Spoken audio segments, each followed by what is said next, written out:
All right. Well, here we are ready to get started with chapter one. And basically, this is how the rest of the semester is going to go, unfortunately. Um, like I said, I usually have a lot of games and role playing for you guys, but that's not a realistic expectation in an online class. So um, we're going to go through the slides. I'm going to pull up the PowerPoint. We'll go through the slides. They basically go along with the book. And I'll make some comments here and there, but that's really what the whole lecture is going to consist of. So this is the first chapter, and this is pretty much the format. So, okay, so I am going to share the PowerPoint.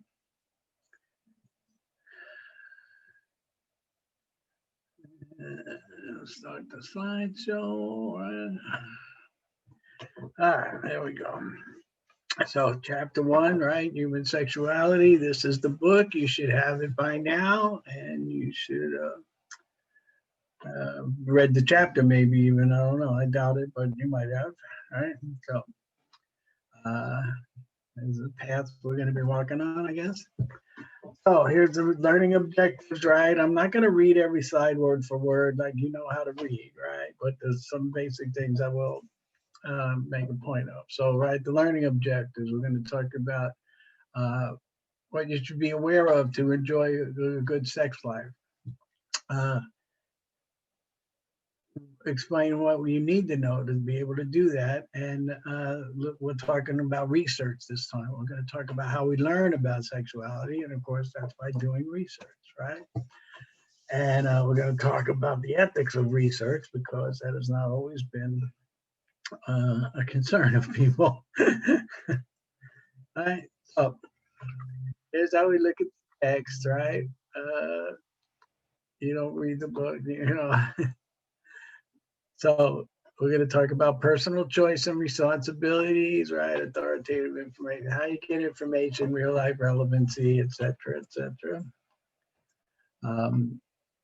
Inside the thing is a historical timeline. Inside the textbook cover is a historical timeline. You're going to see that we really,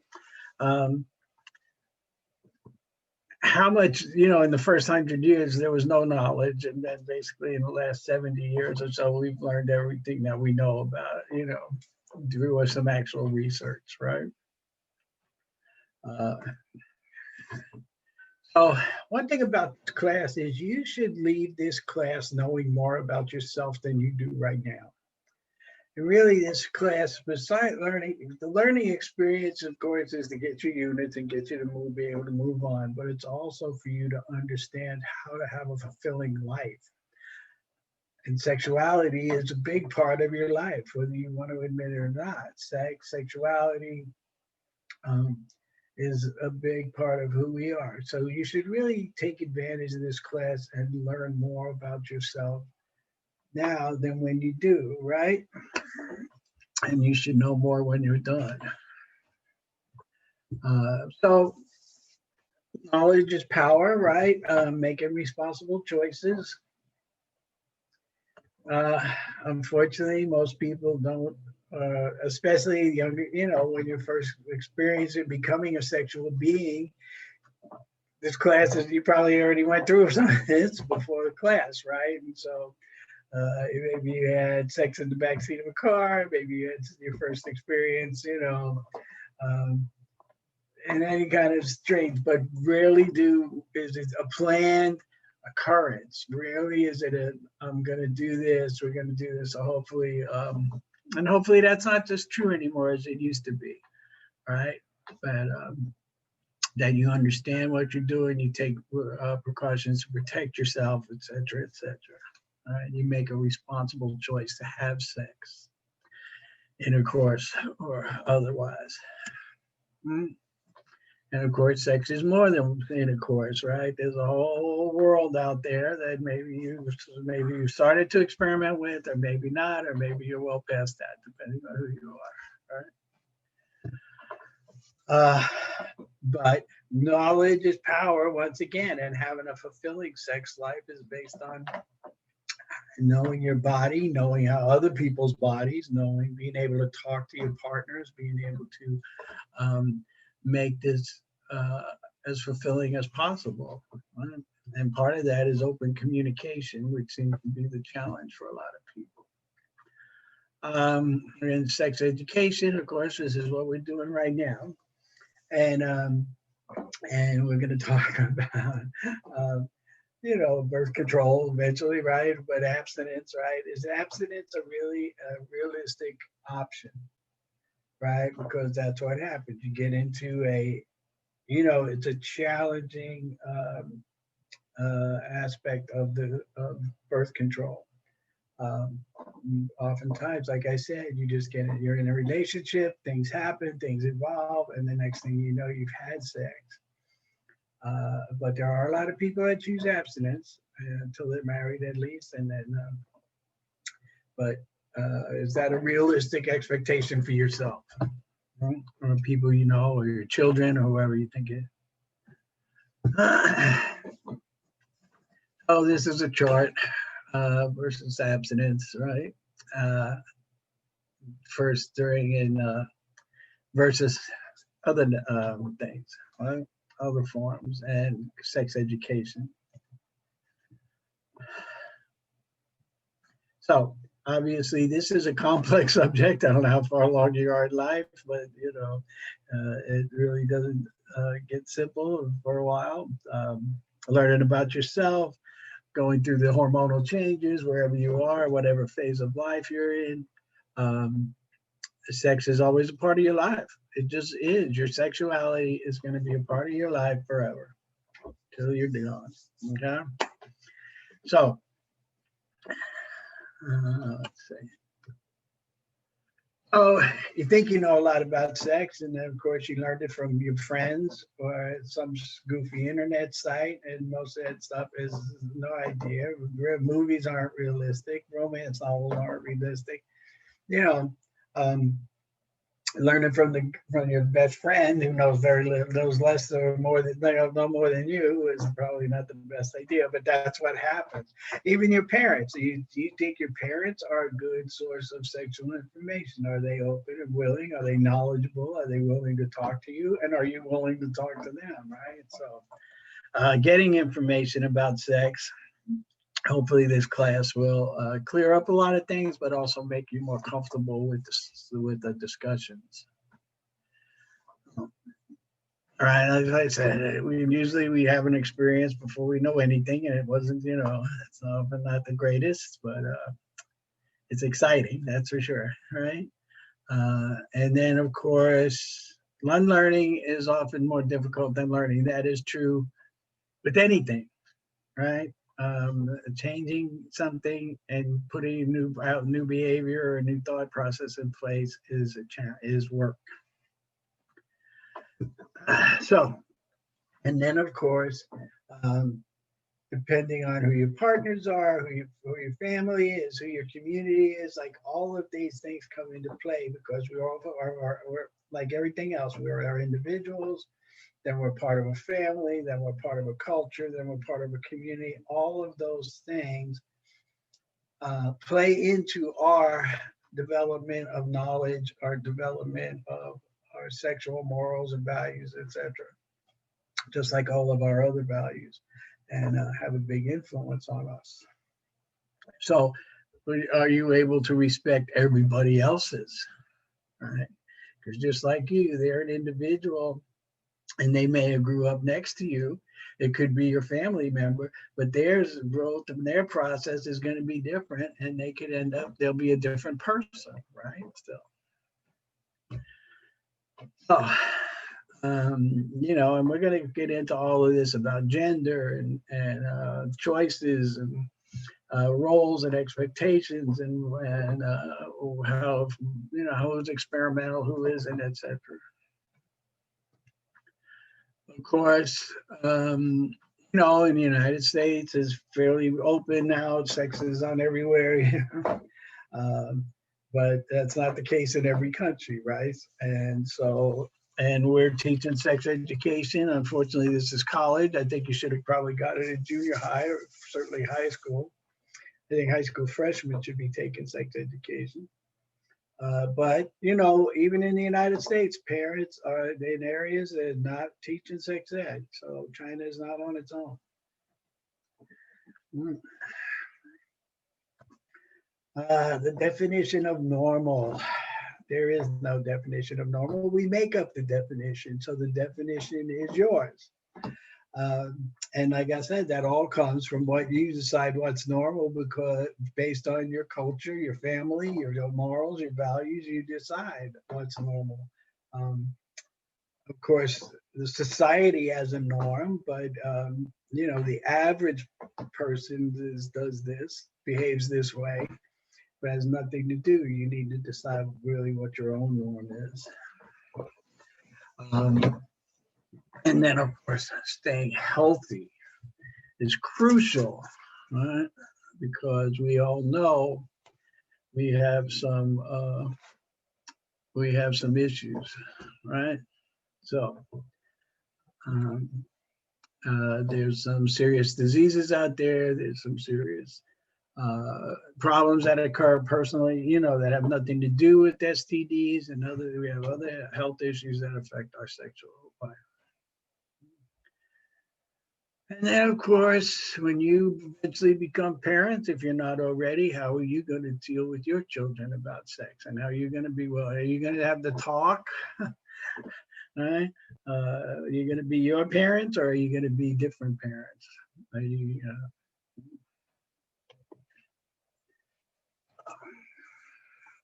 oh, this is a table about how people that have taken a class like this are different from people that haven't. So, sexual research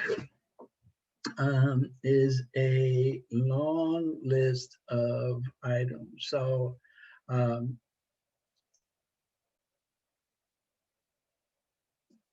so we do research, right? We always do research. Um, we are trying to get a better understanding. We want to get our own knowledge. We want to know, um, learn. So a lot of times, so how do we do it? We do surveys, we do experiments, we do a number of different ways to gather information on a valid level, right? And so one of the things is on page 9 and 10 or page 115 in the book, right, is the self-discovery test. Right? Um, and so this is for yourself. You should take this test, and then you can take it again like a pre-test and a post-test for the class. To see what you've learned and how you've grown through this class, because if you're just taking it for the credits, you wasted a valuable opportunity on learning about yourself and insightfulness into yourself, the insight into your own being, your own sexual being. So if you haven't taken Psych 2 or Psych 4 yet, you know, we talk all about research in there and different things. So we're going to go over just a slight, you know, a few minutes of that right now, all right? So how much do you know, right, based on whether you took the class or not? So research methods, right, are, there's a lot to do with research and how we do it and how we've done it, all right? So all the bias, you know, the ethics, the morals, the bias associated with it, the temper, how do we control and do these things in any kind of experiment or survey, etc. And how do we compensate to make sure that the knowledge we get has value?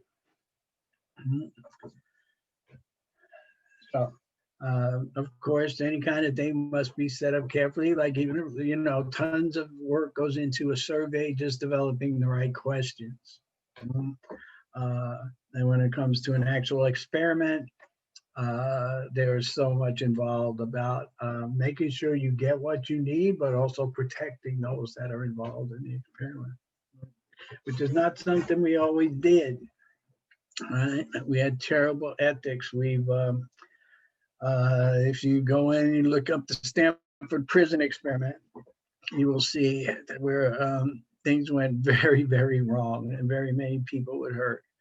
Little Albert, where they actually experimented on a toddler and made him afraid of rabbits in a horrifying way. The behavioralists, and then Pavlov's, that came off of Pavlov's theories, right, about conditioning. And then we had the horrible Tuskegee Airmen, Tuskegee syphilis experiment, right, in 1932, went on for like 40 years. They actually took 600 men, right? They infected 399 of those black men, African American men, with syphilis, and then left 201 without the disease. And then they followed the course of that disease, right? Which is horrible enough because eventually the end of syphilis is death. And you think that's horrible enough. Here, the other part, the worst part is when they found the cure, which is really just simply penicillin, they did not give it to those men because they wanted to see how the disease progressed. So rather than cure them, they let it continue to fester in them. So human beings, we are as cruel as we always thought we were, and it gets, luckily we've gotten better, right? So now there are a lot of guidelines, a lot of rules, a lot of oversight into those kind of things. Oh, a survey is very simple. You've taken many of them, or you've been offered many of them. I don't know how many you take, and that's part of the issue, right? You develop a certain set of questions to gather information that you want. Developing those questions is a lot of work to make sure you get the information you want in a way that you can use, right? Oftentimes you see, so you've been offered, every time you check out someplace, it seems like, oh, here, take a survey, get a coupon, take a survey, blah, blah, blah, right? And then you also need to be able to do it. So sometimes you interview people, sometimes you do a mailing, you just mail them out to people. In my class, a lot of people, they do surveys. In my Psych 2 class, and they do Survey Monkey. They just send the questions out to people, and hopefully they answer, right? They got to get so many people to answer. And we've had some incredible surveys done about sex. This is how we've gotten a lot of information, right? Particularly the Kinsey reports back in 1948 and 1953.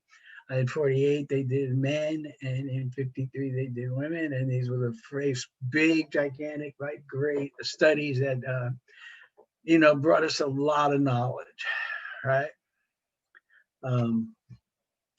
But you also need to know about how, so there's some more results and surveys. You also need to know about how to pick a sample. Like, how do I make sure? So you're a class, right? If I say I'm going to use you and you're my sample and you're going to represent all the students at Delta College, do you think that's a good example? Like, I have no idea who you are, what your ethnic backgrounds are, what your ages are, anything about you necessarily. Right. So can you really be a valid representation for the rest of the population? Chances are not. You would be what we call a sample of convenience, because you're just here for me. I could have you answer these questions. The other side of the coin is you would answer those surveys maybe because of the power structure here, where I'm a student, right? You're a student and I'm a teacher, so you think you have to do it. Whether you believe that or not, subconsciously that comes into play, right? The other part of the coin is people that volunteer to be surveyed are not the best subjects either. They don't necessarily represent the population either. So I'll tell you about this. So somewhere back in the day, on spring break in Mexico, they decided to do a research on penis size, and they had people volunteer to have their penises measured, and they were trying to figure out, like, the general average size of a penis for college-age kids or whatever. And so do you think men who thought their penis was small volunteered to go in there and have their penis measured? I don't think so, right? Only men who believed it. So was that really a valid representation of the population? Things like that. That's what volunteers do, right? So, you have to take into consideration all types of things too, if you want to be able to generalize your knowledge to a bigger population. And then, of course, you can observe people, right? I can watch you and look at your behavior and document that behavior. Masters and Johnson was the first real big research that studied people and actually, like, watched people have sex, had electrodes attached to their body so that they could scientifically record their responses, their physical responses during sex, and huge thing, right? So that was Masters and Johnson, and there's actually a film, if you want to look at it, called The Masters of Sex, I believe. And it's on TV. I think you'll probably find it on Netflix or whatever. Some streaming service, I'm sure, has it. Masters of Sex, about Masters and Johnson. And then we're going to talk about, like, then there they are. So, and if you've not had a research class, this is what we mean. So rarely do we talk about causation. To say this one thing causes another thing is extremely challenging because of all the other things that go on, all the other things that have an effect on the change. If I, in the medication experiments, right, every time I give it so the best thing you can do is have twins. If you have twins and they're very close, they're identical twins, then their DNA, that kind of is all exactly the same, right? You give one a drug and you give the other a drug, and you give the other a placebo, right? And you see how that drug then takes effect between those two people who are particularly exactly the same. However, have you controlled their diet? Have you controlled who they come into contact with? Have you controlled whether or not they had a cold or not have a cold? So all those other things that you cannot control beyond the actual who gets the medicine and who doesn't. So causation is a very difficult challenge, right? So we really look for correlation. What's the relationship between events? What's the relationship between variables? And so you can either have a positive correlation, which means when one variable gets stronger, the other variable increases and gets stronger. A negative one, which is like a typical score goes down. And if the score of X goes down, the score of Y goes down along with it. And then there's ones where there's no correlation and you can't tell, there's no direction involved. All right. And if you're social science majors, you'll be seeing a lot of this. No matter where you are, you're going to learn this eventually, whether you're MBAs or social scientists, etc. So we have correlation, and we learn how to figure out the strength of that correlation and a number of other things when it comes to statistics. But the main chapter is it does not cause causation. All right. However, here we go. So here's a positive correlation. We know that the more you use crack, the greater a chance it is you're going to get an STD because your sexual behavior is changed. And because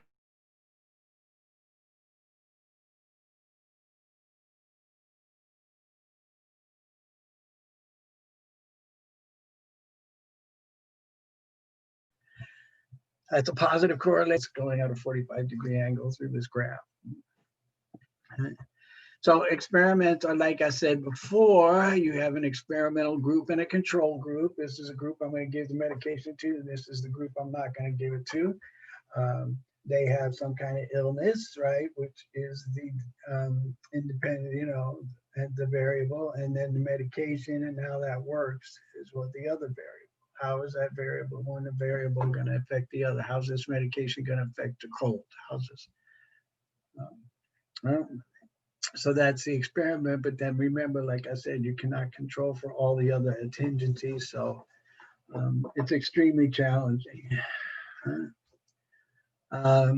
These are some tools they use for measuring sexual arousal on males. I should say on males, right? And females. I'm sorry.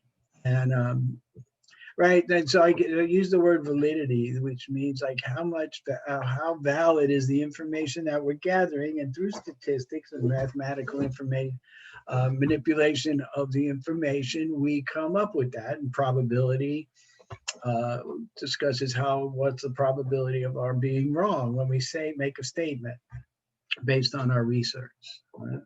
And when you do research, you report all that. And then we have we have to protect people. Remember I said what they did to the airman, what they did to little Albert. Nobody does that stuff anymore. That's not happening no more, hopefully. At least not in our country, right?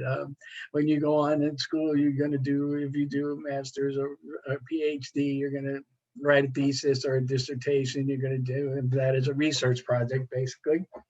And you're going to have to go in front of an IRB. If you're going to interview people, if you're going to use a survey, then you need to go in front of what we call an IRB, an internal review board. And so either the school will have one, the place where you work, like I did information where I worked, the IRB where I worked went through it to make sure I wasn't going to harm anybody, to make sure that the people were protected, not just from mistreatment, but also to make sure that their information was safe and they remained anonymous. So there's a lot of levels about research that goes on better, but the participants are much more well protected now than they have been. And here's some of the things we do: protection from harm, informed consent, freedom to quit, confidentiality, all those things I was kind of mentioning. So informed consent, people must know exactly what you're going to do to them, basically, and exactly what is expected of them. If I'm interviewing people, let them know at any time they can take themselves out of the experiment, right? Anytime they can stop the survey, they can stop the interview, they can, they're volunteers. Nobody's forcing them, as opposed to we used to do a lot of research in prison, right? Because prisoners weren't necessarily, they volunteered, but right, they were kind of, it's a little bit different, right? We don't do that so much anymore either. And then, of course, once an experiment is done, you do what is called the debriefing to allow people to vent or, share their experience, negative, good or bad, negative or positive, and how the experiment actually affected them. Like not just whatever the experiment was about, but the rest of the process. And of course, as I said, you need to make sure that the data you collect remains anonymous. Like nobody should be able to say, oh, read that data and say, oh, that's John Smith,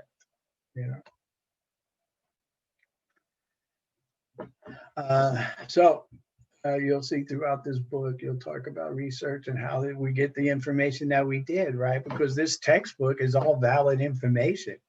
This isn't just like, oh, I think this isn't Hawk's opinion, right? This is all valid information inside a textbook. At least that's what we hope, right? This isn't, and this is science, I guess, basically, right? Biology, psychology. And this is not history where it's interpreted necessarily, right? But the same thing, you read your research, you study it, you look at it for the validity, you check it out. Before most research is published, this is not the internet, right? On the internet, I can throw out anything. But before real research is published in journals, etc., it's vetted by the peers. Experiments aren't valid unless they can be repeated. Right? Surveys gathering that information is not valid unless it can be repeated and I can get the same results or very close to the same results. Right? Otherwise, it's a one-shot thing that has no validity. All right, so that's the end of the slideshow and the lecture for today. So good luck. Don't forget to complete your discussions. Go to the assignments page and open up the assignment for chapter 1. And also take your chapter quiz. Right? And that's it for this week. Good luck. And as always, if you have any questions, I'm available. Email me. Email addresses on the syllabus. All right. Good luck.